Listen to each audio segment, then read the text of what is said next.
Hello friends, सभी को प्यार भरा नमस्कार। मैं गौरव राजपूत आप सभी का हार्दिक अभिनंदन और स्वागत करता हूं लक्ष्य क्लासेज के ऑनलाइन प्लेटफॉर्म पर। मुझे उम्मीद है कि आप सभी स्वस्थ होंगे, मस्त होंगे और आपकी जो तैयारी है वो एक नंबर चल रही होगी। और भगवान करे कि आप अब की बार जिस भी चीज की आप तैयारी कर रहे हो मेरे भाइयों, वो सफलता आपको जरूर सुनिश्चित हो। ऐसी मेरी शुभकामनाएं आपके लिए रहेंगी।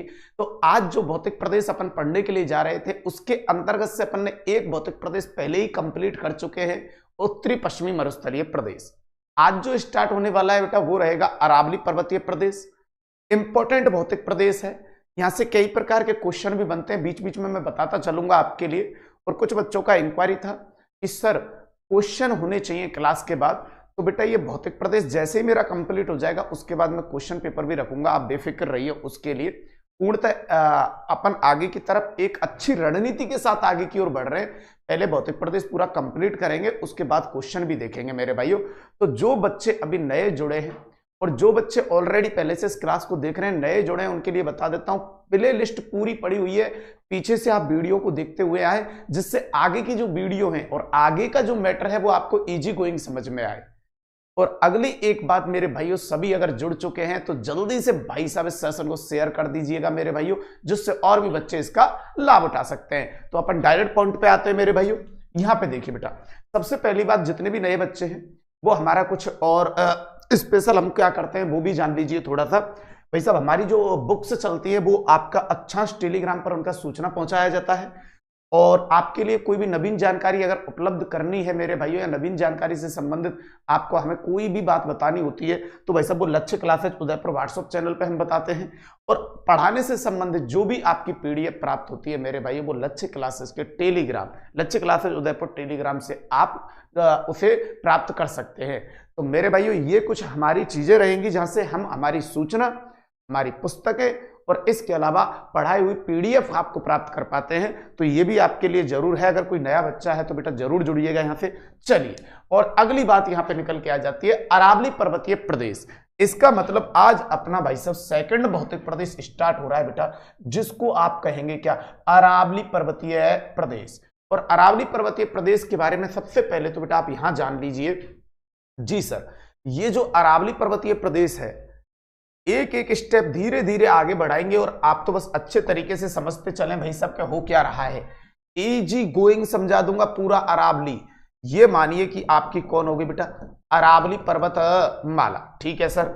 अब सबसे पहली बात ये कि भाई साहब ये अरावली पर्वतमाला देखो आपको दो भागों में राजस्थान को बांटते हुए नजर आ रही है। बिल्कुल ठीक कह रहे हैं, इसीलिए इसे क्या कहते हैं, आड़ा वाला कहते हैं। क्या कहते हैं बेटा, आड़ा वाला। और विष्णु पुराण के अंतर्गत इसको परिपात्रा कहा गया है। और एक शब्द क्या चलता है इसके लिए, मेरु। मतलब सीधी सी बात मैं ये कहूं, अगर मैं इसके उपनाम पे जाऊंगा तो मेरे भाइयों इस अरावली पर्वतमाला को बेटा मेरु, जी सर, दो भागों में लगभग राजस्थान को बांटती है, इसलिए आड़ा वाला। और विष्णु पुराण के अंतर्गत कहा गया है बेटा परिपात्रा। क्या कहा गया है, परिपात्रा। और एक नाम और भी चलता है इसका, वो भी ध्यान रख लेना, सुमेरु पर्वत। सुमेरु, मेरु, परिपात्रा, आड़ा वाला बेटा इसी के नाम होते हैं। फिर आती है बात निर्माण काल की कि सर इसका निर्माण कब हुआ। तो भाई साहब इस पर्वतमाला का निर्माण हुआ है बेटा, ध्यान रखना, प्री कैम्ब्रियन काल में। कब हुआ है बेटा, प्री कैम्ब्रियन काल में इस पर्वतमाला का निर्माण हुआ। ठीक है। अरावली का जो निर्माण था मेरे भाइयों वो किससे हुआ उसे भी देखेंगे। तो यहाँ पे एक बात आपको ये समझ में आई कि अरावली पर्वतमाला का जो निर्माण है बेटा वो कौन से काल में हुआ है, सर प्री कैम्ब्रियन काल के अंतर्गत हुआ है। ओके बेटा, प्री कैम्ब्रियन काल के अंतर्गत हुआ है बेटा। ये विश्व के अंतर्गत सबसे पहली पर्वतमाला यही बनी थी, इससे पहली पर्वतमाला पूरी पृथ्वी पे कोई थी नहीं। तो ध्यान रखेंगे प्री कैम्ब्रियन काल में पर्वतमाला का निर्माण जरूर हुआ है, लेकिन यह भी आप ध्यान रखेंगे कि बेटा यह विश्व की, जी सर, यह विश्व की बेटा, इससे पहले कोई पर्वतमाला ही नहीं बनी, तो यह विश्व की सबसे प्राचीनतम पर्वतमाला है। यह भी आपको ध्यान रखना है, यह विश्व की सबसे प्राचीनतम पर्वतमाला है। इसका जब बनना या निर्माण इसका हो रहा था तो उसी टाइम पे एक पर्वतमाला का निर्माण और हुआ। उस पर्वतमाला को इसके समकालीन माना गया मेरे भाइयों। और वो समकालीन कौन सी पर्वतमाला है, तो ये भी ध्यान रखेंगे बेटा, कल को ये पूछ ले कि अरावली पर्वतमाला के, अरावली पर्वतमाला के, और आपसे कहा जाए समकालीन पर्वतमाला, कि अरावली पर्वतमाला के समकालीन पर्वतमाला कौन सी है। तो बेटा ध्यान रखना, यूएसए की एक पर्वतमाला है जिसको आप कहते हो बेटा अल्पेशियन। कौन सी पर्वतमाला कहते हो? अल्पेशियन पर्वतमाला। तो यूएसए में स्थित अल्पेशियन पर्वतमाला अरावली के क्या मानी जाती है बेटा? समकालीन। फिर बात आती है भाई साहब अरावली का निर्माण किससे हुआ? अब यहां ये बड़ी इंपॉर्टेंट बात है भाई साहब, मुझे लगता है कि कभी ना कभी ये कंपटीशन में जरूर पूछी जाएगी। पहले तो आप ये बताइए, यहां तक बात समझ में आ गई? अरावली को अपन मेरू कहते हैं, आड़ावाला कहते हैं, विष्णु पुराण कहते हैं, विष्णु पुराण में परिपात्रा कहते हैं, जो मैंने यहां पे भी लिख दिए हैं। मेरू नाम से, आड़ावाला नाम से, परिपात्रा और सुमेरु पर्वत कहा जाता है। ठीक है सर। निर्माण काल की बात करें तो प्री कैम्ब्रियन काल में हुआ है, इससे प्राचीन कोई पर्वतमाला नहीं है। और इसके जो बेटा समकालीन पर्वतमाला माना गया है वो यूएसए की अल्पेशियन पर्वतमाला। अब बात आती है अरावली पर्वतमाला का निर्माण कैसे हुआ। तो भाई साहब एक बात ध्यान रखना, ये जो आपकी अरावली पर्वतमाला बनी है, जी सर, ये जो आपकी अरावली पर्वतमाला बनी है बेटा, इसका निर्माण हुआ कैसे है? तो भाई साहब यहां पे एक बहुत अच्छी बात आपके लिए बताने के लिए जा रहा हूं। जी सर। भाई साहब इधर की तरफ से एक प्लेट का दबाव लगा, जिसे आप कहते हैं यूरेशियन प्लेट। कौन सी प्लेट? Eurasian plate. और भाई साहब इधर की तरफ से जिसे आप कहेंगे Indo Australian plate, Indo Australian plate. तो यूरेशियन प्लेट और इंडो ऑस्ट्रेलियन प्लेट के अभिसरण की वजह से, अभिसरण की वजह से मेरे भाइयों, जिस आपकी पर्वतमाला का निर्माण हुआ बेटा, उसे कहते हैं क्या? अरावली पर्वतमाला। ध्यान रखना भाई साहब कि अरावली पर्वतमाला का निर्माण किससे हुआ है? तो यूरेशियन और इंडो ऑस्ट्रेलियन प्लेट के अभिसरण से हुआ है। अब वर्षा कितनी रहेगी इस पे वो भी देखते हैं।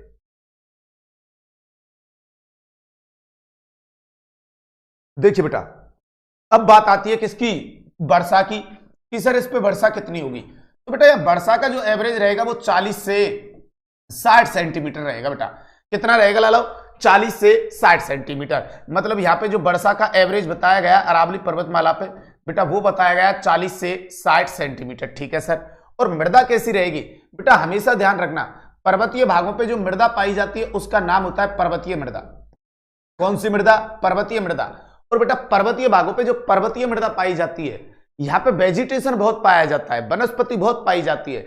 इसीलिए यह भी ध्यान रखेंगे कि पर्वतीय मृदा को भले ही आप क्या कह सकते हैं बेटा? वनीय मृदा भी कह सकते हैं। क्या कह सकते हैं? वनीय मृदा भी कह सकते हैं। तो यहां जो मृदा पाई जाती है उसे भाई साहब आप कहेंगे पर्वतीय मृदा। क्या कहेंगे? पर्वतीय मृदा। या बेटा आप कहेंगे इसे क्या? वनीय मृदा। क्या कहेंगे? वनीय मृदा। Okay sir. तो यहाँ पे अरावली पर्वतमाला के अपन ने उपनाम देख लिए। निर्माण काल प्री कैम्ब्रियन काल में हुआ, इसके समकालीन पर्वतमाला यूएसए की अल्पेशियन मानी जाएगी। अरावली का निर्माण यूरेशियन प्लेट और इंडो ऑस्ट्रेलियन प्लेट के बीच में अभिसरण से हुआ। वर्षा रहेगी भाई सब 40 से 60 सेंटीमीटर और मृदा रहेगी पर्वतीय और वेजिटेशन इस पे ज्यादा पाया जाता है, इसलिए पर्वतीय या क्या कह देंगे?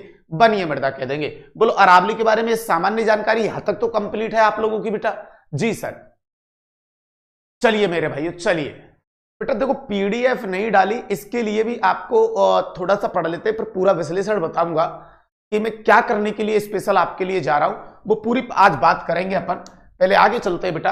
अब बात आती है जो अरावली पर्वतमाला अपन पढ़ रहे थे। जी सर, जो अरावली पर्वतमाला पढ़ रहे थे बेटा, यहां किस प्रकार का क्लाइमेट देखने को मिलेगा भाई सब? रटना नहीं है, समझनी है भाई सब चीजें एक एक करके। जी सर आप तो समझाइए, हम तैयार हैं। तो भाई साहब ये अपनी कौन थी? अरावली। बिल्कुल थी सर। इससे पहले भाई साहब हम मरुस्थल में चल रहे थे। बिल्कुल चल रहे थे इधर मरुस्थल में। और मैंने आपसे ये कहा था कि इधर से इधर राजस्थान के अंतर्गत वर्षा क्या होती है? बढ़ती है ना, प्लस होती है। बिल्कुल ठीक कह रहे हैं सर। तो यहां वर्षा कम हो रही थी, तो इधर की तरफ आपकी थी शुष्क जलवायु। ऐसी जलवायु मैंने बताई थी मरुस्थल में शुष्क, और फिर उससे ज्यादा हो रही थी वहां मैंने आपको क्लाइमेट बताया था अर्धशुष्क जलवायु। अर्धशुष्क जलवायु, ठीक है सर। शुष्क जलवायु बताया था मैंने 0 से 25 सेंटीमीटर तक। अर्धशुष्क जलवायु बताया था 25 से 50 सेंटीमीटर के मध्य वर्षा होती है। और भाई साहब अब अरावली पे जब आ गए तो यहां मैं वर्षा का एवरेज बता रहा था अभी आपके लिए 40 से 60। और इसीलिए ध्यान रखेंगे भाई साहब यहां पे जो क्लाइमेट पाया जाता है इस अरावली पे राजस्थान में, वो रहेगा उपाद्र जलवायु। क्या रहेगी? उपाद्र जलवायु। तो सबसे पहले जलवायु कैसी मिलेगी इस भौतिक प्रदेश में? तो भाई साहब वो रहेगी उपाद्र जलवायु। कौन सी जलवायु? उपाद्र। फिर बात आती है कि इसकी आकृति कैसी है, तो देखो आप गौर फरमाइए, इधर की तरफ से काफी चौड़ी आपको दिखाई दे रही है, इधर से सकरी और बीच में से और भी सकरी। और सरस्वती माँ का जो बीड़ा वाद्य यंत्र होता है बेटा, वो नीचे की तरफ से चौड़ा होता है, बीच में से सकरा, ऊपर से थोड़ा और चौड़ा होता है। तो ध्यान रखना भाई साहब, इसकी जो आकृति बताई गई है वो बेटा बीड़ा वाद्य यंत्र के समान है। किसके समान है? बीड़ा वाद्य यंत्र के समान। ये भी ध्यान रखेंगे। तो जलवायु कैसी रहेगी? उपाद्र। आकृति कैसी रहेगी? बीड़ा वाद्य यंत्र के समान। फिर बात आती है इसकी कुल लंबाई। कुल लंबाई कैसे निकालोगे वो भी बता देता हूं भाई साहब। इधर की तरफ ये बेटा आपके गुजरात से स्टार्ट होगी, जी सर, और इधर की तरफ भाई साहब दिल्ली तक जाएगी। अभी पूरा डिटेल्स भी आएगा इसका। तो भाई साहब उसने पूछा कि कुल लंबाई बताइए सर। तो आप पता है कुल लंबाई में क्या करोगे बेटा, आप यहां दिल्ली से लेके और कहां तक की बात करोगे? गुजरात की। और ये टोटल लेंथ आ जाती है 692 किलोमीटर। कितनी आती है? 692। जबकि अगर केवल राजस्थान नापना होगा आपको तो राजस्थान में आती है बेटा 550 किलोमीटर, लेकिन टोटल कितनी आती है? 692। तो बेटा जो इसकी कुल लंबाई रहेगी वो भी आप ध्यान रखना, ये रहेगी 692 किलोमीटर। बेटा कितनी रहेगी? 692 किलोमीटर। ठीक है सर। उद्गम के समय इसकी औसत ऊंचाई क्या हुआ करती थी? तो ये भी आप ध्यान रखेंगे। कोई भी पर्वतमाला जब बनती है तो उसका एक बार उद्गम पूर्णतः होता है, फिर कुछ समय बाद जब वो पीक पे पहुंच जाती है तो उसका उद्गम रुक जाता है। उसके बाद फिर उस पर अपर्दन वाले कारक प्रभावी होते हैं, तो धीरे धीरे अपर्दन होता है तो कहां आती है? नीचे की तरफ आती है। तो ध्यान रखना इसकी कुल लंबाई 692। अब उद्गम के समय इसकी औसत ऊंचाई हुआ करती थी बेटा कितनी? 2700 मीटर। कब बेटा? उद्गम के समय। लेकिन अगर मैं ये कहूं कि वर्तमान में औसत ऊंचाई, तो भाई साहब ये अपर्दित होकर बेटा वर्तमान में जो इसकी औसत ऊंचाई रह गई है वो बेटा ध्यान रखना मात्र इसकी औसत ऊंचाई रह गई है अब 930 मीटर। तो वर्तमान में जो इसका औसत ऊंचाई रहेगा बेटा वो कितना रहेगा? 930 मीटर। और फिर आता है कि विस्तार राज्यों में कितना है, तो बेटा वो तो यहीं से दिख रहा है आपको। देखो एक तो कौन हो गया? गुजरात हो गया, जी सर। एक अपना कौन हो गया भाई साहब? राजस्थान हो गया, जी सर। और एक कौन हो गया भाई साहब यहां पे आपका पड़ोसी हरियाणा। तो भाई साहब एक केंद्र शासित प्रदेश कौन? दिल्ली। तो जब विस्तार केवल राज्यों में पूछा जाए तो आप भी उसी तरीके से बताओगे कि एक तो गुजरात है, एक मेरे भाइयों राजस्थान है, और एक भाई साहब विस्तार देखने को मिलेगा कहां? हरियाणा। तो गुजरात, राजस्थान और हरियाणा में मेरे भाइयों इसका विस्तार रहेगा। चलिए दोबारा सुन लो। तो जलवायु कैसी रहेगी इस जगह पे भाई साहब? उपाद्र। Okay sir. आकृति किसके समान है? बीड़ा वाद्य यंत्र के समान। और कुल लंबाई रहेगी 692 किलोमीटर मेरे भाइयों। उद्गम के समय औसत ऊंचाई रहेगी 2700, जो कि वर्तमान में रह गई है मात्र 930। और विस्तार राज्यों में गुजरात, राजस्थान और हरियाणा में रहेगा। और एक केंद्र शासित प्रदेश रहेगा बेटा जिसका नाम रहेगा क्या? दिल्ली। वहां पे इसका विस्तार देखने को मिलेगा। बेटा कला संस्कृति की क्लास बेटा आज मेरे तुरंत बाद होने वाली है, आप बेफिक्र रहिए। जो क्लास चली है वो सब होंगी। रीजनिंग की भी क्लास को लेकर कुछ कमेंट आ रहे हैं, वो भी आज शाम को, आज तो नहीं सर शादी में गए हुए हैं, वो भी होगी। आप बेफिक्र रहिए उसके लिए। चलिए मेरे भाइयों, तो यहां तक आपकी बात समझ में आ गई होगी, इजी गोइंग। अब चलते हैं सर अगले पॉइंट पर। और अगला पॉइंट देखो यहां से क्लियर दिख रहा है आपको। मैं समझाने का प्रयास करता हूं मैं इस जगह पे कहना क्या चाहता हूं आपसे। सबसे पहली बात ये जो अरावली पर्वतमाला है, मैं ये कहूं कि इसकी शुरुआत होती कहां से है बेटा? तो ध्यान रखना इसकी शुरुआत है गुजरात के अंतर्गत, जी सर। गुजरात के अंतर्गत बेटा खेड़ ब्रह्मा के अंतर्गत पालनपुर, खेड़ ब्रह्मा पालनपुर के अंतर्गत गिरनार हिल्स। गुजरात के खेड़ ब्रह्मा के पालनपुर के गिरनार हिल्स से भाई साहब ये प्रारंभ होती है। और कहां तक जाती है तो वो लिखा हुआ है आपके लिए यहां पे भाई साहब, ये जाती है दिल्ली तक। और दिल्ली के अंतर्गत कहां तक जाती है भाई साहब वो भी आपको पता है। तो दिल्ली के अंतर्गत जाती है रायसीना हिल्स तक। भाई साहब ये अरावली का भारत के अंतर्गत स्थिति रहेगा, गुजरात के खेड़ ब्रह्मा के पालनपुर के गिरनार हिल्स से और दिल्ली की रायसीना हिल्स तक। तो इसका मतलब गुरुजी वो यहां से लेके यहां तक कुल लंबाई आती है, जी सर। वो कुल लंबाई ये है बेटा 692 किलोमीटर। ओके, तो सर अपने राजस्थान में, अपना राजस्थान ये रहा बेटा, अपने राजस्थान में जो इसकी लेंथ आती है वो ध्यान रखना बेटा कितनी है, 550 किलोमीटर। चलो ठीक है सर, तो कुल लेंथ तो रहेगी 692 और राजस्थान में रहेगी 550 किलोमीटर। Okay sir.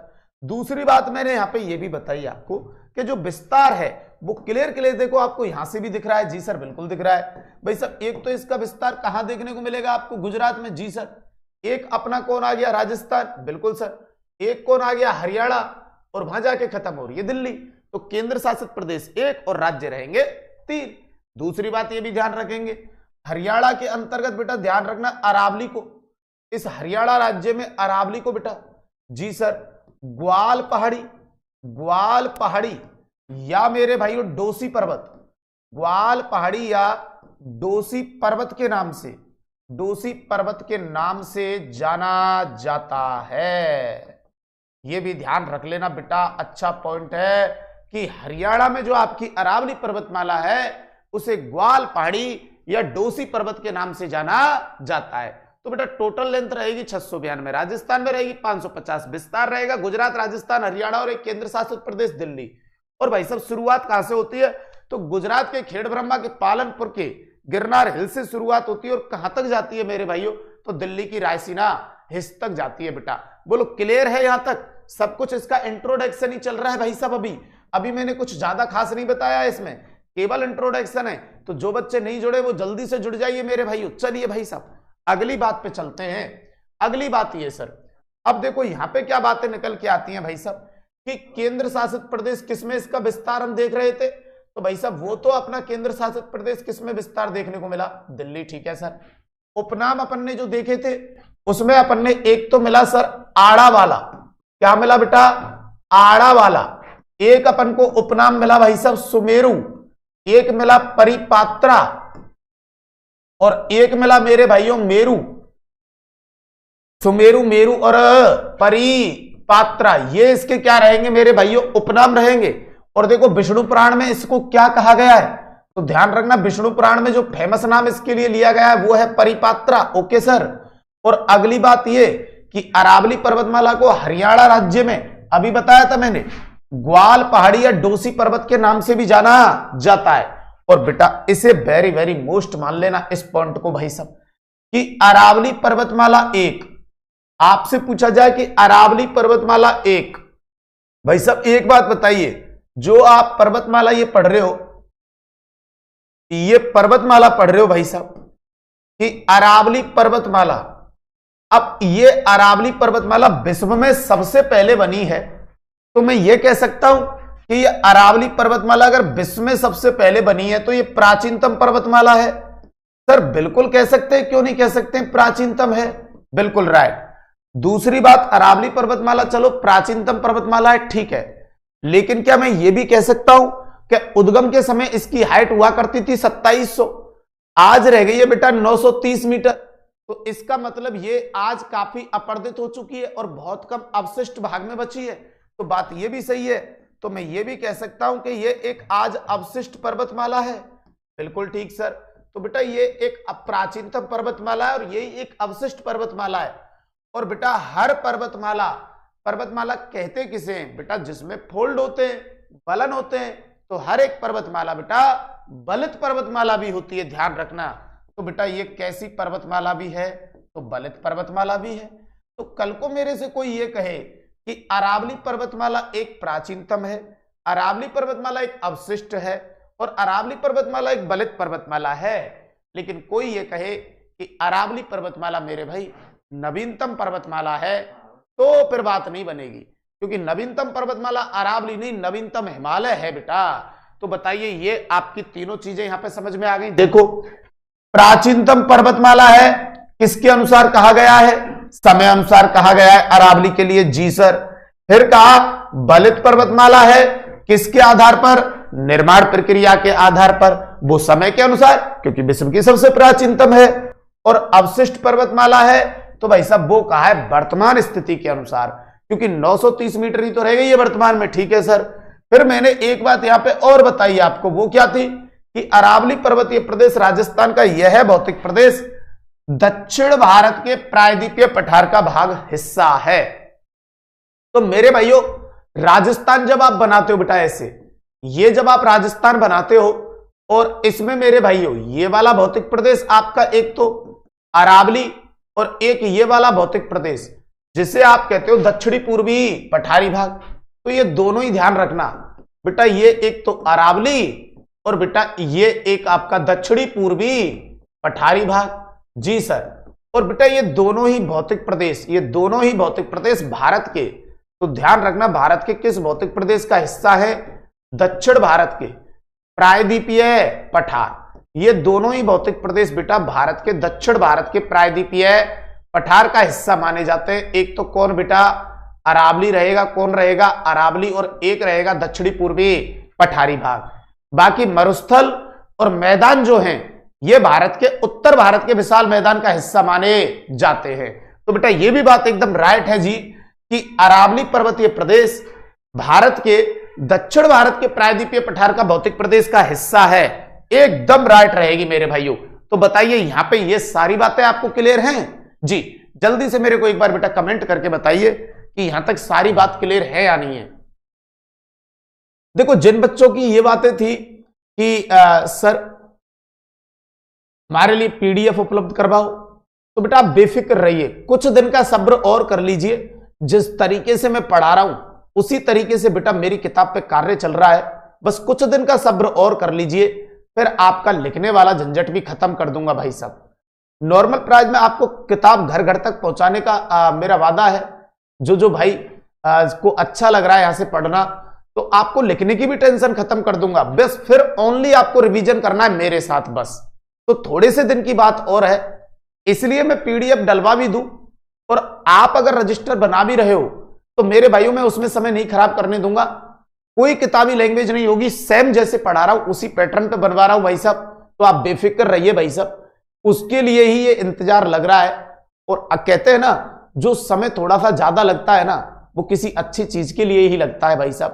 तो आप बेफिक्र रहिए भाई साहब, आपका जो समय है वो मेरे लिए बहुत कीमती समय है।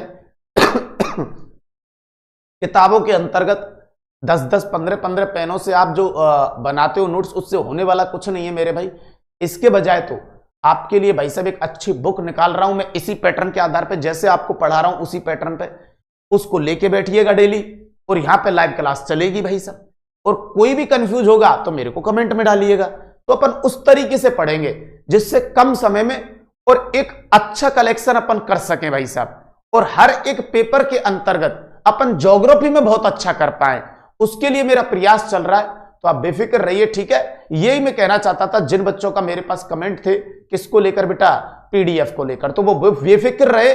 तब तक इन क्लासों का रिवीजन कीजिए आप। आपको ऐसा लगता है कि कोई क्लास स्किप हो गई है तो उसके लिए आप बेफिक्र रहिए। चलिए बहुत बढ़िया मेरे भाइयों, चलिए तो अगले पॉइंट पे पहुंचते हैं। अगला पॉइंट क्या है? और देखो आपने भाई साहब सेशन को शेयर नहीं किया है भाई साहब, मेरी लाइव के अंतर्गत मुझे 500 से ऊपर बच्चे चाहिए ही चाहिए मेरे भाइयों, और वो आपसे तो उम्मीद लगाऊंगा मैं। जब मैं इतनी मेहनत आपके लिए कर सकता हूं तो आप इतना भी नहीं कर सकते, इतने तो मुझे बच्चे चाहिए ही चाहिए भाई साहब। अब क्या आ रहा है सुनो, क्षेत्रफल की दृष्टि से तो भाई साहब यहां पे बात क्या निकल के आती है मेरे भाइयों, ये देखिए बेटा।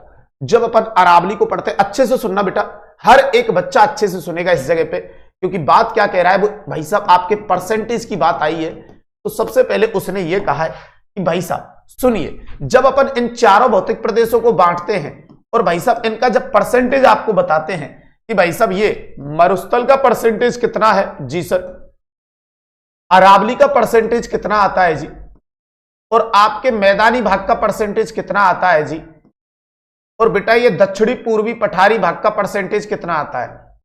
तो सुनिए, मरुस्थल का जो आता है भाई साहब वो 61 है, अरावली का जो आता है भाई साहब वो 9 है, मैदान जो है वो 23 पे है, और पूर्वी मैदानी भाग है वो 7 पे है। अब इस जगह से आप अगर कुछ पकड़ पा रहे हैं चीजों को भाई साहब, तो यहां पे कितना आया है? 9 आया है।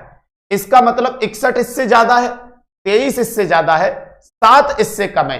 तो मैं ये कहूं कि क्षेत्रफल की दृष्टि से बड़ा भौतिक प्रदेश तो मरुस्थल, और क्षेत्रफल की दृष्टि से छोटा तो पूर्वी मैदान, दक्षिणी पूर्वी पठारी भाग। लेकिन भाई साहब इसके लिए मैं ये तो कह सकता हूं कि ये आपके राजस्थान का दूसरा छोटा है। बिल्कुल ठीक कह रहे हैं। तो देखो भाई साहब क्षेत्रफल की दृष्टि से यह है राजस्थान का विश्व सबसे छोटा नहीं मेरे भाइयों, यह है राजस्थान का, ध्यान रखना बेटा।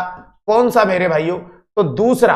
कौन सा बेटा? दूसरा सबसे छोटा भौतिक प्रदेश माना जाता है मेरे भाइयों। कितने प्रतिशत के साथ बेटा? 9% के साथ। पहली तो यह बात ध्यान रखेंगे। दूसरी, जनसंख्या की दृष्टि से, अब बेटा जनसंख्या भी देख लो यहां कितनी कितनी मिलेगी आपको। जी सर बताइए। तो भाई साहब 61 पे जो जनसंख्या की बात आती है, जनसंख्या की, तो यह 61% पे जनसंख्या निवास करती है 40, और यहां बेटा 9% पे पब्लिक निवास करती है 10, और यहां 23% पे पब्लिक निवास करती है 39, और यहां 7% पे पब्लिक निवास करती है 11। अब बताइए इसमें सबसे ज्यादा पब्लिक है, उसके बाद ये, और उसके बाद ये, लेकिन इसमें तो सबसे कम है ना। तो जनसंख्या की दृष्टि से यह राजस्थान का बेटा सबसे पिछड़ा भौतिक प्रदेश है, क्योंकि सबसे कम जनसंख्या अरावली पे ही है। जबकि क्षेत्रफल की दृष्टि से कौन सा नंबर आया है? दूसरा आया है। जनसंख्या की दृष्टि से सबसे पिछड़ा भौतिक प्रदेश है। और अगली बात क्या है वो सुनो। अरावली पर्वतमाला को बेटा राजस्थान की क्या कहा जाता है? जल विभाजक रेखा कहा जाता है। क्यों कहा जाता है बेटा? अरावली पर्वतमाला का जो ये वाला हिस्सा है, ये वाला आप जो देख रहे हैं बेटा, इसे तो आप कहेंगे पश्चिम और इसे कहेंगे पूरब। बिल्कुल ठीक है सर। अरावली का मेरे भाइयों ये पश्चिम वाला हिस्सा और ये पूरब वाला, तो पश्चिम की तरफ से निकलने वाली नदियां अपना जल ले जाती हैं कहां पे? अरब सागर में। और पूरब की तरफ से निकलने वाली नदियां अपना जल ले जाती है बंगाल की खाड़ी में। तो राजस्थान के अपवाह तंत्र को दो भागों में बांटने का कार्य अगर कोई करती है तो बेटा वो अरावली पर्वतमाला करती है। इसलिए अरावली को राजस्थान की जल विभाजक रेखा कहा जाता है। नीचे की तरफ चलते हैं, वहां पे आपको यह चीज देखने को मिलेगी।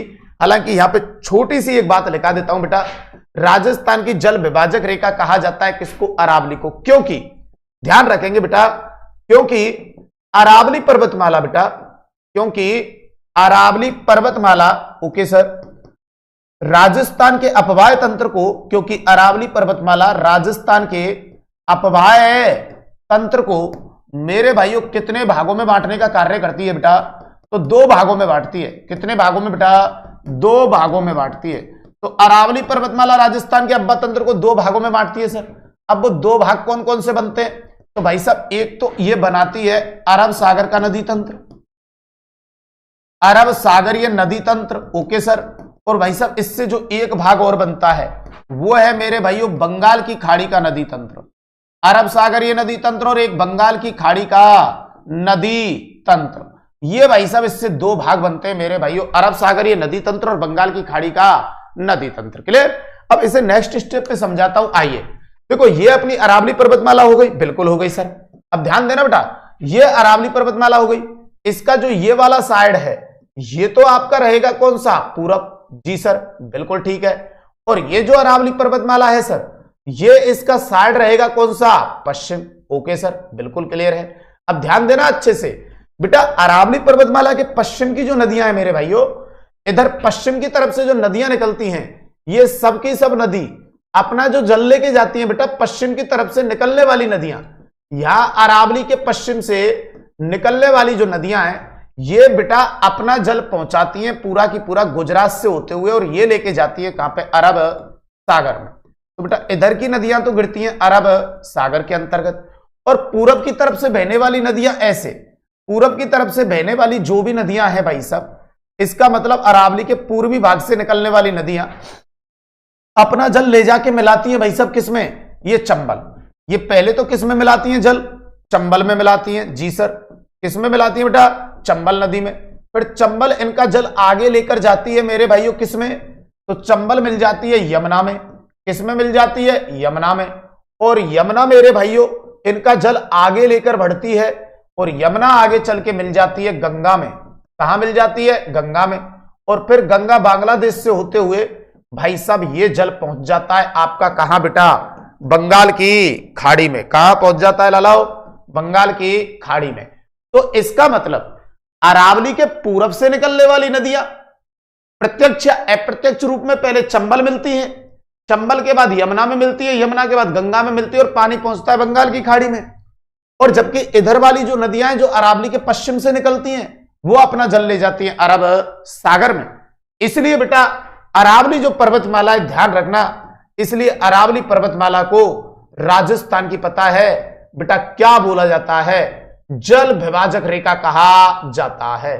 तो अरावली को इस वजह से राजस्थान की जल विभाजक रेखा कहते हैं क्योंकि ये राजस्थान के नदी तंत्र को कितने भागों में बांटने का कार्य करती है, तो बेटा ये 2 भागों में बांटने का कार्य करती है। बोलो यहां तक बात क्लियर है बेटा आपकी? चलिए अब अगली बात यहां पे देखते हैं बेटा। अरावली पर्वतमाला यहां पे लिखा है इन्होंने कि पंजाब के मैदान को और गंगा के मैदानी भाग से अलग करती है। सर देखो ये क्वेश्चन कल को आ जाए तो मजा आ जाएगा कि अरावली पर्वतमाला पंजाब के मैदानी भाग को गंगा के मैदान से अलग करती है। वो सर कैसे होगा वो मैं बताऊंगा भाई साहब। अरावली को अपन लेके कहां तक गए थे? दिल्ली तक। और भाई साहब इधर आपकी ये नदियां जिनमें एक का नाम है सिंधु, ठीक है, ये कौन सी नदी है भाई साहब? आपकी सिंधु, ओके। फिर एक आती है इसकी सहायक झेलम, बिल्कुल आती है सर, सिंधु झेलम। फिर बेटा एक है आपकी जिसे आप कहेंगे चिनाब, एक आती है मेरे भाइयों रावी, एक है ब्यास, जी सर, और एक है मेरे भाइयों सतलज। कौन सी है? सतलज। अब ये नदियां राजस्थान में तो नहीं आती, बिल्कुल ठीक कह रहे हैं सर, नहीं आती, लेकिन ये सब नदियां मिलके जो मैदान बनाती हैं बेटा उसे बोला जाता है सिंधु का मैदान। किसका मैदान बोला जाता है मेरे भाइयों? सिंधु का मैदान, ओके सर। और इधर की तरफ जो मैदान बनता है मेरे भाइयों उसे बोलते हैं अपन गंगा का मैदान। क्या बोलते हैं बेटा? गंगा का मैदान, बिल्कुल ठीक है सर। और अरावली आपकी यहां तक फैली हुई है ही है, कहां तक? दिल्ली तक। कहां तक फैली हुई है? दिल्ली तक। तो बताइए इस अरावली से इधर वाला जो पोर्शन रहेगा ये वाला, इधर तो पड़ता है सिंधु का मैदान और अरावली के पूरब में जाएंगे तो इधर पड़ता है गंगा का मैदान। तो बेटा ये भी बात सही है कि अरावली पर्वतमाला सिंधु के मैदान को बेटा गंगा के मैदान से भी क्या करती है? अलग करती है। कल को थोड़ा सा घुमाने का प्रयास करे तो ध्यान रखना बेटा, जो आपकी अरावली पर्वतमाला है वो सिंधु के मैदान को मेरे भाइयों गंगा के मैदान से भी क्या करती है? अलग करती है। तो बोलो ये बात क्लियर हो गई। अरावली पर्वतमाला को राजस्थान की जल विभाजक रेखा कहते हैं। यह राजस्थान के नदी तंत्र को 2 भागों में बांटती है, अरब सागरीय नदी तंत्र। कौन सा बेटा? अरब सागरीय नदी तंत्र, जी सर। और एक आ जाता है बंगाल की खाड़ी का नदी तंत्र, इसलिए इसे राजस्थान की जल विभाजक रेखा कहते हैं। और अरावली पर्वतमाला से ही सिंधु का मैदान और गंगा का मैदान एक दूसरे से क्या होता है बेटा? अलग होता है। बोलो क्लियर है? जी सर क्लियर है। तो आगे बढ़ते हैं भाई सब बात को लेकर, आगे आइए। अब क्या कहा है उसने? अरावली पर्वतमाला की चौड़ाई का अध्ययन। तो यार भाई साहब अच्छे बच्चे तो आप तभी कहलाएंगे जब चीज को रटेंगे नहीं। तो सर बताइए ना कैसे नहीं रटेंगे। आइए भाई साहब हम बताते हैं आपको कि अरावली की चौड़ाई का अध्ययन आप कैसे करेंगे। जब बेटा इस प्रकार के कोई दिशा से संबंधित क्वेश्चन पूछे जाएं तो जिसके बारे में पूछे गए हैं मेरा मानना यह है कि उसको आप मैप में बना दीजिए ऐसे। अब बताइए आपने ये कौन बना ली मेरे भाइयों? अरावली, जी सर, ये अरावली हो गई, बिल्कुल हो गई सर।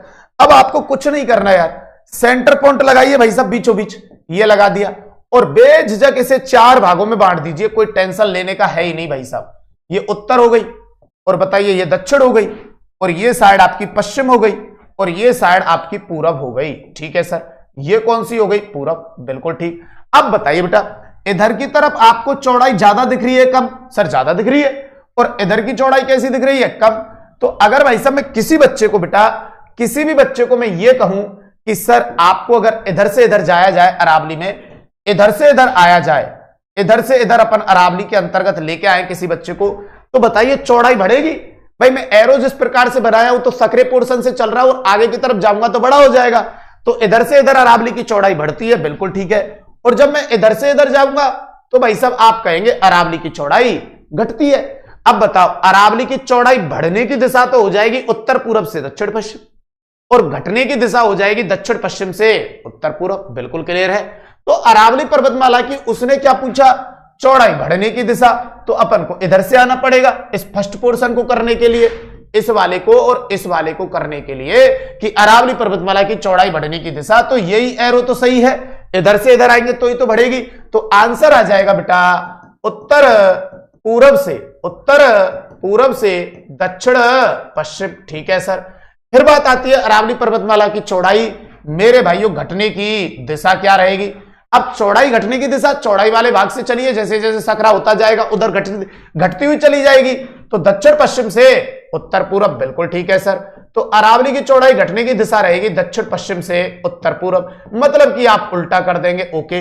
अब देखो तीसरे क्वेश्चन में उसने क्या कहा है कि अरावली पर्वतमाला की दिशा है जब इस प्रकार की प्रवृत्ति हो कि बढ़ना और घटना उसने नहीं पूछा हो, बढ़ना और घटना उसने नहीं पूछा हो, तो आप दोनों दिशा बता सकते हैं, दक्षिण पश्चिम से उत्तर पूर्व और उत्तर पूर्व से दक्षिण पश्चिम। ठीक है सर, तो भाई साहब एक तो आप दिशा बताएंगे दक्षिण पश्चिम से उत्तर पूर्व। जी सर, क्लियर है।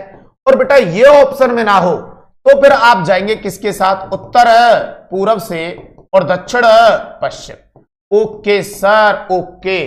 तो मेरे भाइयों ये इस प्रकार से आपको अरावली से संबंधित अगर ये 3 पॉइंट पूछे जाएं बेटा कि अरावली पर्वतमाला की चौड़ाई बढ़ने की दिशा क्या है, अरावली पर्वतमाला की चौड़ाई घटने की दिशा क्या है और अरावली पर्वतमाला की दिशा क्या है, बोलो एक बार कमेंट करके मुझे बताओ कि भाई साहब यहां तक बात समझ में आई कि नहीं आई। एक बार कमेंट करके बताओ बेटा जल्दी से। नमस्ते सभी को, एक बार कमेंट करके बताओ बेटा। चलिए भाई साहब, अच्छा नाचना गांव से हैं आरती सेन जी, बहुत बढ़िया बहुत बढ़िया। चलिए बेटा, मैं कल के कमेंट नहीं देख पाया, देख लूंगा, आप बेफिक्र रहिए, है ना। ओके चलिए डन। ओके मेरे भाइयों, बहुत शानदार बेटा। अब आगे बढ़ते हैं मेरे भाइयों, इसी के अंतर्गत देखते हैं और क्या बातें हैं। अरावली का बेटा ये इंट्रोडक्शन चल रहा है, अभी हम अरावली की कोई चोटियों पे नहीं पहुंचे, अरावली के दर्रों पे नहीं पहुंचे बेटा, अरावली की पहाड़ियों पे नहीं पहुंचे बेटा, अरावली के पठारों पे नहीं पहुंचे, अभी सिर्फ इंट्रोडक्शन अपन चल रहा है अपना, उसी को देख रहे हैं आगे। और आगे बढ़ते हैं इसी इंट्रोडक्शन में। सुनिए भाई साहब, एक आपकी संवर्षा रेखा है जिसे आप कहते हैं 50 सेंटीमीटर संवर्षा रेखा, एक कहते हैं 40 सेंटीमीटर और एक कहते हैं 60 सेंटीमीटर संवर्षा रेखा। इसे मैं यहां से समझाने का प्रयास आपके लिए करूंगा, अच्छे से समझना, एक ही बार में बात समझ में आ जाएगी। जी सर, तो सुनिएगा भाई साहब, हम जब अरावली पर्वतमाला बनाते हैं, जी सर ये आपकी कौन हो गई, अरावली पर्वतमाला। ओके, इस अरावली पर्वतमाला पे जो मैंने वर्षा का एवरेज आपको बताया है, बिल्कुल बताया है सर, तो शायद आपको याद हो इस पे वर्षा का एवरेज है 40 से 60 सेंटीमीटर, बिल्कुल है सर। अब पता है, ये हर बच्चे को पता है कि इधर से इधर वर्षा बढ़ती है, तो जो 40 सेंटीमीटर संवर्षा रेखा है वो तो आपकी ये रही सर, ये रही, ठीक है। और जो 60 सेंटीमीटर संवर्षा रेखा है वो आपकी बेटा ये रही, और जो 50 आती है वो अरावली के समानांतर गुजरती है, ये रही। जी सर, तो ये तो आपकी जो देख रहे हो बेटा, ये तो रहेगी बीच वाली 50 सेंटीमीटर संवर्षा रेखा, ये रहेगी मेरे भाइयों 40 सेंटीमीटर संवर्षा रेखा, और बेटा ये वाली रहेगी 60 सेंटीमीटर संवर्षा रेखा। अब सुनना मेरी बात को बहुत अच्छे से। जी सर, भाई साहब कल को कोई कहे ये अरावली है, तो भाई साहब अरावली के इधर पूरब वाली साइड में अरावली की पूर्वी सीमा का निर्धारण करने वाली संवर्षा रेखा कौन सी रहेगी, 60। और भाई साहब अरावली की पश्चिमी सीमा का, अरावली की पश्चिमी सीमा का निर्धारण करने वाली संवर्षा रेखा रहेगी 40। और अरावली के समानांतर, अरावली के समानांतर गुजरने वाली जो संवर्षा रेखा रहेगी उसे क्या कहेंगे, 50 सेंटीमीटर। बोलो बात समझ में आई, मैंने क्या कहा, सुनो। अरावली के पूर्व की तरफ या अरावली की पूर्वी सीमा का निर्धारण करने वाली 60, अरावली की पश्चिमी सीमा का निर्धारण करने वाली 40 और अरावली के समानांतर जाने वाली रहेगी 50 सेंटीमीटर संवर्षा रेखा। तो 50 सेंटीमीटर जो संवर्षा रेखा है ये अरावली के समानांतर गुजरती है, और अरावली के समानांतर गुजरती है यहां से, ये अरावली ये यहां से जाती है टॉप पॉइंट से। अब बताइए इस समानांतर रेखा से या संवर्षा रेखा से जब आप इधर की तरफ देखेंगे और इधर की तरफ देखेंगे तो एक तरफ मरुस्थल नजर आएगा और एक तरफ मैदान नजर आएगा, तो यह संवर्षा रेखा मरुस्थल व पूर्वी मैदानी भाग को अलग करती है, नहीं है क्या। कौन सी संवर्षा रेखा बेटा, 50 सेंटीमीटर संवर्षा रेखा। बेटा अरावली को 2 भागों में बांटती है, 50 ऐसे नहीं कहेंगे, आप समझ नहीं पा रहे। जब आप अरावली पे ऊपर चढ़ेंगे तो यहां टॉप पॉइंट पे पहुंच जाएंगे, तो टॉप पॉइंट से ये ऐसे गुजरेगी, तो फिर बताइए यहां से कहां 2 भाग बने, ये तो टॉप पॉइंट पे पहुंच गए ना आप, यहां से कहां 2 भाग बने, इधर देखेंगे तो मैदान नजर आएगा, इधर देखेंगे तो मरुस्थल नजर आएगा। तो आप ये कहिए ना कि यह संवर्षा रेखा पूर्वी मैदान व पश्चिमी मरुस्थल को एक दूसरे से अलग करती है। अरावली को 2 भागों में नहीं बांटना है, क्लियर है। जी सर, तो यहां सबसे पहले 50 सेंटीमीटर संवर्षा रेखा में एक बात, भाई साहब आप कहेंगे कि अरावली के समानांतर गुजरती है। जी सर, अरावली के समानांतर गुजरती है। ओके, पहली बात तो ये। दूसरी बात ये ध्यान रखेंगे, जब आप इधर की तरफ देखेंगे तो ये मरुस्थल है या नहीं है? बिल्कुल है सर, ये मरुस्थल है और ये पूर्वी मैदान है। तो अगली बात ये भी ध्यान रखेंगे भाई साहब कि इस संबरसा रेखा से, या यह है संबरसा रेखा, जी सर यह है संबरसा रेखा बेटा, पश्चिमी मरुस्थल, पश्चिमी मरुस्थल व बेटा ध्यान रखेंगे पूर्वी मैदान को, पश्चिमी मरुस्थल व पूर्वी मैदान को मेरे भाइयों क्या करती है सर? अलग करती है। क्या करती है? अलग करती है। फिर आ जाते हैं कितने पे बेटा? 40 सेंटीमीटर संबरसा रेखा पे आ जाते हैं। और 40 सेंटीमीटर जो संबरसा रेखा है इसके बारे में आप क्या कहेंगे? तो सुनो भाई सब, 40 सेंटीमीटर जो संबरसा रेखा है अरावली की तो पश्चिमी सीमा का निर्धारण करती है। बिल्कुल करती है सर। तो भाई सब ध्यान रखेंगे, अरावली की पश्चिमी सीमा का निर्धारण, अरावली की पश्चिमी सीमा का निर्धारण करती है। ओके सर, अरावली की पश्चिमी सीमा का निर्धारण करती है। जबकि वास्तविकता यह भी है, मैं उलझाना नहीं चाहता आपको, आगे जलवायु वाले टॉपिक में पढ़ेंगे तब वास्तविकता यह भी है कि मरुस्थल की पूर्वी सीमा बनाएगी। बात तो सही कह रहे हैं गुरुजी, ये मरुस्थल की पूर्वी बनाएगी और अरावली की पश्चिमी बनाएगी, नहीं है क्या? तो भाई साहब अरावली की पश्चिमी सीमा का निर्धारण करती है। और ध्यान रखेंगे भाई साहब मरुस्थल की कौन सी भाई साहब? पूर्वी सीमा का निर्धारण करती है, मरुस्थल की पूर्वी सीमा का निर्धारण। गुरुजी गजब। ओके, अब बताइए 60 सेंटीमीटर संबरसा रेखा में क्या लिखेंगे? अरावली की पूर्वी सीमा का निर्धारण करती है। बिल्कुल ठीक कह रहे हैं सर। तो भाई साहब ये 60 सेंटीमीटर तो अरावली की कौन सी सीमा बनाएगी जी? पूर्वी सीमा का निर्धारण, अरावली की पूर्वी सीमा का निर्धारण करती है। और मैं ये कहूं भाई साहब कि ये मैदान की, तो मैदान की तरफ तो किधर हो गई? पश्चिम में। बिल्कुल ठीक कह रहे हैं सर। तो भाई साहब ये पूर्वी मैदान की पश्चिमी सीमा, पूर्वी मैदान की पश्चिमी सीमा का निर्धारण। बिल्कुल गुरुजी, तो पूर्वी मैदान की पश्चिमी सीमा का निर्धारण। तो भाई साहब ये भी यहां पे गजब की बात है, इसके इंट्रोडक्शन में जरूर ध्यान रखना मेरे भाइयों। चलिए सर, तो अपन ने क्या पढ़ा कि जो 50 सेंटीमीटर संबरसा रेखा है ये अरावली के समानांतर गुजरती है। ठीक है, ऐसे अरावली इसके समानांतर गुजरती है और यहां से दो भाग बनते हैं, इधर आपका मरुस्थल है, इधर मैदान। तो भाई साहब ये आपकी 50 सेंटीमीटर पश्चिमी मरुस्थल को पूर्वी मैदानी भाग से अलग करती है। फिर हमने देखा कि जो 60 सेंटीमीटर है वो अरावली के पूरब में, तो 60 सेंटीमीटर अरावली की तो पूर्वी बनाती है और पूर्वी मैदानी भाग की पश्चिमी बनाती है। और 40 जो सेंटीमीटर है वो अरावली की पूर्वी बनाती है और मरुस्थल की पश्चिमी बनाती है।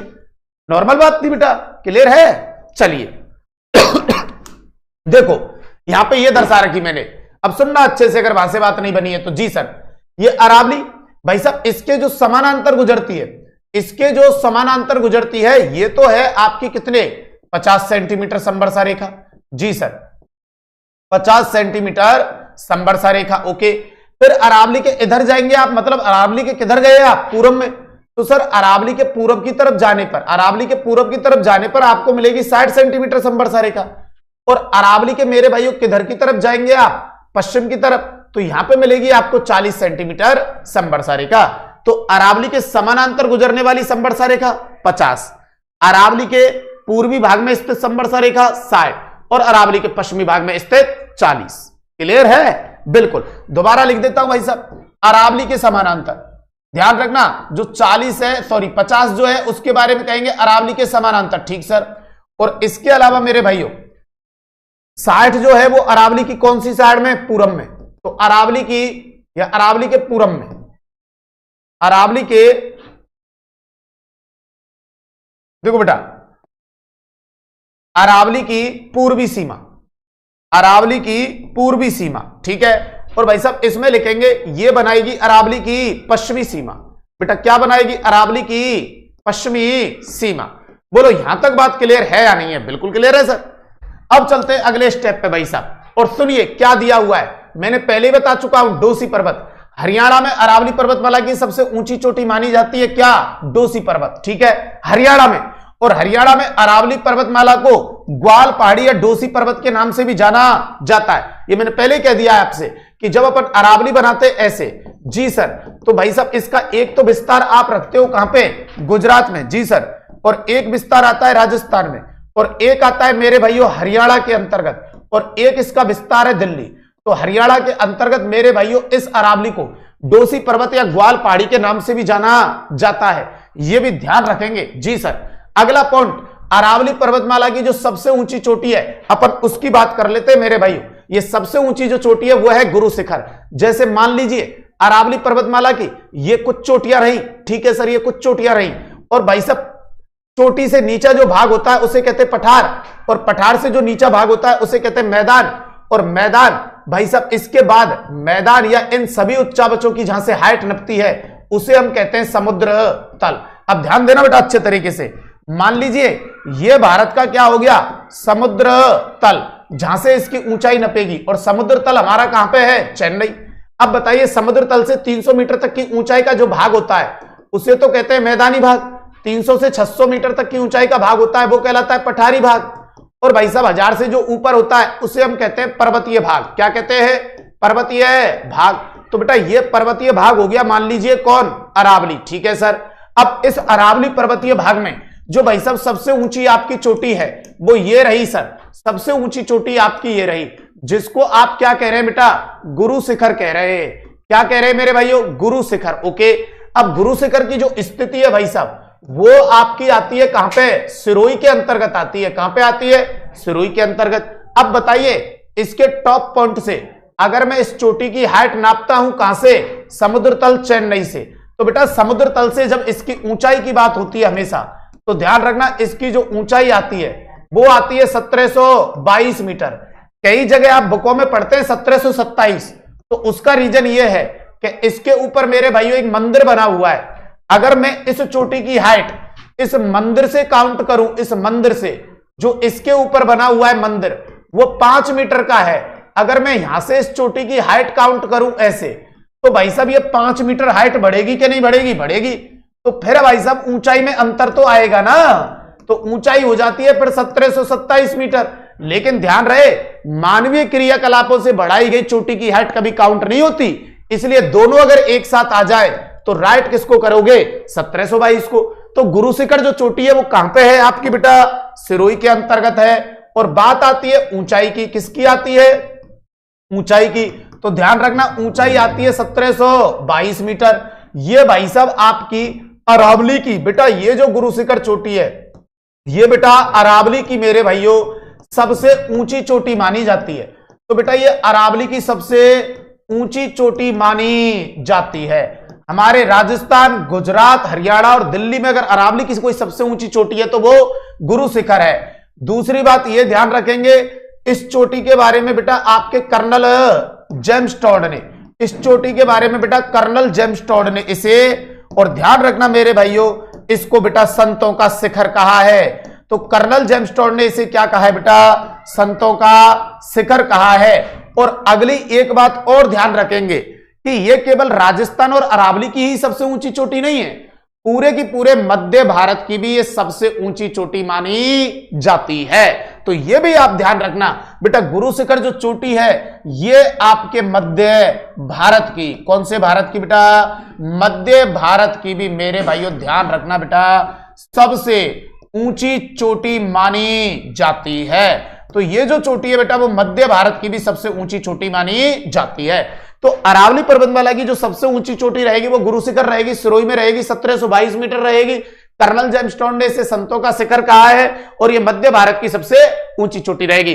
5 मीटर का जो अंतर आता है वो मंदिर की वजह से आता है, और वो वाली हाइट अपन काउंट नहीं करेंगे, अपन काउंट करेंगे क्या बेटा, 1722। बोलो यहां तक बात एकदम क्लियर है। सारी चीजें आएंगे बेटा, गुरु शिखर, शेर, दिलवाड़ा सब आएंगे, लेकिन वो सिस्टम के साथ आएंगी, ये आपको ध्यान रहे। मैं बगैर भाई साहब उटपटांग तरीके से नहीं चलूंगा। अब आ जाता है बात भाई साहब किसको लेकर, अरावली के अध्ययन को लेकर। किसको लेकर बात आ जाता है, अरावली के अध्ययन को लेकर। तो आप बेफिक्र रहे और यहां से सुने भाई साहब अरावली का अध्ययन। जी गुरुजी, तो भाई साहब जब अरावली के अध्ययन की बात आती है तो सुनना अच्छे तरीके से। जी सर, ये अपन कौन ले लेते हैं, अरावली, ठीक है सर। ये हमारे पास एक पर्वतमाला आ चुकी है जी, अरावली पर्वतमाला। ओके गुरुजी, अब अरावली पर्वतमाला को भाई साहब जब स्टार्टिंग अपन करते हैं तो भाई साहब ये राजस्थान के अंतर्गत स्टार्ट होती है सिरोही से। ओके सर, और सिरोही के अंतर्गत जिस स्थान से स्टार्ट होती है उसे हम कहते हैं आबू रोड। क्या कहते हैं, आबू रोड। और कहां तक जाती है ये, तो भाई साहब ये राजस्थान के अंतर्गत झुंझुनू तक जाती है, और झुंझुनू में स्थान है जिसे हम कहते हैं खेतड़ी। फिर भाई साहब इसे अध्ययन की दृष्टि से मैं ऐसे करके इसे 3 भागों में बांट देता हूं। बिल्कुल हो गए सर 3 भाग। अब भाई साहब अगर 2 जिले में और ले आऊं तो मुझे पता चल जाए कि इसको तो मैं बोलूंगा उत्तरी अरावली, बिल्कुल ठीक कह रहे हैं सर, ये तो हो जाएगी आपकी उत्तरी अरावली। और भाई साहब इसे मैं बोलूंगा मध्य अरावली, ओके सर। और भाई साहब ये आपकी हो जाएगी कौन सी अरावली, दक्षिणी अरावली। तो ध्यान रहे यहां पे आता है आपका जयपुर और यहां पे आता है आपका राजसमंद। अब सर जयपुर के अंतर्गत कहां तक रहेगी ये, तो जयपुर में रहेगी सामर झील तक, ओके सर। इसका मतलब अब उत्तरी अरावली की स्थिति हो गई झुंझुनू के खेतड़ी से जयपुर की सामर झील तक, और मध्य अरावली हो गई जयपुर की सामर झील से और राजसमंद के देवगढ़ तक। कहां तक, राजसमंद के देवगढ़ तक। और दक्षिणी अरावली हो गई राजसमंद के देवगढ़ से सुरोई के आबू रोड तक। तो बेटा इसे तो कहेंगे उत्तरी अरावली, इसे मध्य अरावली और इसे दक्षिणी अरावली। देखिए अरावली पर्वतमाला को अध्ययन की दृष्टि से अपन कितने भागों में बांटते हैं, 3 भागों में, बिल्कुल ठीक सर। जिसमें से सबसे पहले उत्तरी अरावली का विस्तार झुंझुनू के खेतड़ी से लेकर और बेटा जयपुर की कहां तक रहेगा, सामर झील तक रहेगा, ठीक है। ये कौन सी अरावली की बात है, उत्तरी अरावली। फिर अपन ने मध्य अरावली देखी कि जयपुर की मेरे भाइयों सामर झील से और राजसमंद के कहां तक रहेगा, देवगढ़ तक। और फिर दक्षिणी अरावली की जो लोकेशन आई वो राजसमंद के देवगढ़ से लेके और सिरोही के कहां तक रहेगा, आबू रोड तक। तो ये बेटा तीनों अरावलियों की क्या रहेगी, स्थिति रहेगी। अब यूं बताइए पहले तो मुझे यहां तक जो मैंने बातें समझाई हैं कि उत्तरी अरावली, दक्षिणी अरावली और मध्य अरावली, पहले तो यूं बताइए यहां तक जो बातें आपको मैंने समझाई हैं मेरे भाइयों, वो चीजें आपको समझ में आई या नहीं आई। अपन देखो कहां से चले से, सबसे पहले अरावली पर्वतीय प्रदेश से चले थे। ये पूरा इंट्रोडक्शन रहा है इसका। अभी अरावली स्टार्ट मतलब सही मायने में हुई नहीं है, ये तो इसका इंट्रोडक्शन था, अध्ययन था बेटा कि अरावली पर्वतमाला को मेरू, आड़ावाला, विष्णु पुराण भी कहते हैं, परिपात्रा भी, मतलब विष्णु पुराण में परिपात्रा भी कहते हैं। निर्माण काल प्री कैम्ब्रियन में हुआ था मेरे भाइयों। अरावली विश्व की सबसे प्राचीनतम पर्वतमाला है। इसके समकालीन यूएसए की अल्पेशियन पर्वतमाला है। इसका निर्माण 2 प्लेटों से माना है, यूरेशियन और इंडो ऑस्ट्रेलियन। इसमें जो वर्षा का एवरेज है वो 40 से 60 है। इसमें जो मृदा रहेगी वो पर्वतीय बनीय मृदा रहेगी, बिल्कुल ठीक कह रहे थे सर। इसके बाद आगे गए थे, क्लाइमेट रहेगा उपाद्र जलवायु, आकार बीणावाद यंत्र के समान, टोटल लेंथ रहेगी 692, उद्गम के समय रहेगी 2700, वर्तमान में है 930। विस्तार राज्यों में गुजरात, राजस्थान, हरियाणा और केंद्र शासित प्रदेश कौन आ जाएगा, दिल्ली, बिल्कुल ठीक सर। हरियाणा में इसे ग्वाल पहाड़ी व डोसी पर्वत के नाम से जाना जाता है, ये भी अपन ने देखा। केंद्र शासित प्रदेश कहां पे रहेगी, दिल्ली। उपनाम क्या रहेंगे बेटा, आड़ावाला, सुमेरु और परिपात्रा और मेरू। विष्णु पुराण में स्पेशल क्या कहा गया है, परिपात्रा। अरावली पर्वतमाला को हरियाणा राज्य में ग्वाल पहाड़ी या डोसी पर्वत के नाम से। अरावली पर्वतमाला मैंने बताया था कि एक प्राचीनतम है, बिल्कुल है सर। अवशिष्ट है, बिल्कुल है सर। और बलित है, बिल्कुल है। और यह भौतिक प्रदेश भारत के दक्षिण भारत के प्रायद्वीपीय पठार का भाग माना जाता है, ये भी। और दक्षिणी पूर्वी पठारी भाग भी, बिल्कुल ठीक कहा सर। इसके बाद आगे गए तो देखा क्षेत्रफल की दृष्टि से राजस्थान का 9% पे था, तो क्षेत्रफल की दृष्टि से राजस्थान का कौन सा बेटा, दूसरा सबसे छोटा भौतिक प्रदेश है। फिर अपन जनसंख्या में गए तो जनसंख्या इसमें बेटा क्या मिली अपन को, सबसे कम जनसंख्या जो मिली मेरे भाइयों वो सबसे कम। तो जनसंख्या की दृष्टि से ये राजस्थान का मेरे भाइयों सबसे छोटा भौतिक प्रदेश है। और अरावली पर्वतमाला को राजस्थान की क्या कहते हैं, जल विभाजक रेखा कहते हैं। क्यों कहते हैं, क्योंकि अरावली के पूर्व से निकलने वाली नदियां अपना जल ले जाती है बंगाल की खाड़ी में और पश्चिम से निकलने वाली नदियां अरब सागर में। तो अरावली पर्वतमाला राजस्थान के नदी तंत्र को 2 भागों में बांटने का कार्य करती है, ओके सर। इसके बाद अपन गए तो अपन ने यह देखा कि अरावली पर्वतमाला से सिंधु का मैदान और गंगा का मैदान भी एक दूसरे से क्या होता है बेटा, अलग होता है, ठीक है सर। इसके बाद आगे गए तो अरावली की पर्वतमाला की चौड़ाई का अध्ययन किया। इधर से इधर आप जाएंगे, इधर से इधर जाएंगे तो चौड़ाई देखो घटती हुई दिख रही है, बिल्कुल दिख रही है सर। तो ये चौड़ाई घटने की दिशा, ये चौड़ाई बढ़ने की दिशा। तो चौड़ाई घटने की दिशा हुई दक्षिण पश्चिम से उत्तर पूर्व, चौड़ाई बढ़ने की दिशा हुई उत्तर पूर्व से दक्षिण पश्चिम। और अरावली की दिशा क्या है, डायरेक्ट पूछे तो भाई साहब कोई सी भी दिशा आप यूज कर सकते हैं, लेकिन पहली प्राथमिकता में किसको रखना है, दक्षिण पश्चिम से उत्तर पूर्व, दूसरी में उत्तर पूर्व से दक्षिण पश्चिम, ओके सर। इसके बाद आप आए 50 सेंटीमीटर संवर्षा रेखा अरावली के समानांतर गुजरती है, जिससे मरुस्थल और मैदान एक दूसरे से क्या हो जाते हैं, अलग हो जाते हैं। फिर आए अपन 40 सेंटीमीटर संवर्षा रेखा पर, तो ये अरावली की पश्चिमी सीमा का निर्धारण करती है। और फिर आए 60 सेंटीमीटर पर, तो वह अरावली की पूर्वी सीमा का निर्धारण करती है, ओके सर। इसके बाद गए तो अपन ने देखो यहां पे ये सब कुछ चित्र में देखा था, बिल्कुल देखा था कि भाई साहब अरावली की पश्चिमी सीमा का निर्धारण करने वाली कौन है, तो आपने कहा सर 40। अरावली की पूर्वी सीमा का निर्धारण करने वाली कौन है, तो आपने कहा 60। और अरावली के मध्य से कौन सी जाती है? तो आपने कहा सर अरावली के समानांतर जाने वाली है 50। Okay sir. इसके बाद अपन आगे बढ़े तो यहां पे देखा कि डोसी पर्वत या ग्वाल पहाड़ी के नाम से इसे कहां पे जाना जाता है? तो अपन ने हिट किया हरियाणा को। ठीक है सर। उसके बाद अपन आए कि अरावली की सबसे ऊंची चोटी कौन सी है? गुरु शिखर, जिसकी समुद्र तल से ऊंचाई आती है कितनी? 1722 मीटर। तो ऊंचाई हो गई 1722। अरावली की सबसे ऊंची चोटी हो गई। कर्नल जेम्सटोन ने इसे संतों का शिखर कहा है। और ये ध्यान रखेंगे, ये भारत की बेटा ये मध्य भारत की बेटा, ये कहां की? मध्य भारत की सबसे ऊंची चोटी मानी जाती है, क्योंकि उत्तर भारत के अंतर्गत तो सबसे ऊंची चोटी आपको भी पता है K2 या गॉडविन ऑस्टिन है, और दूसरे नंबर पे कंचनजंगा है।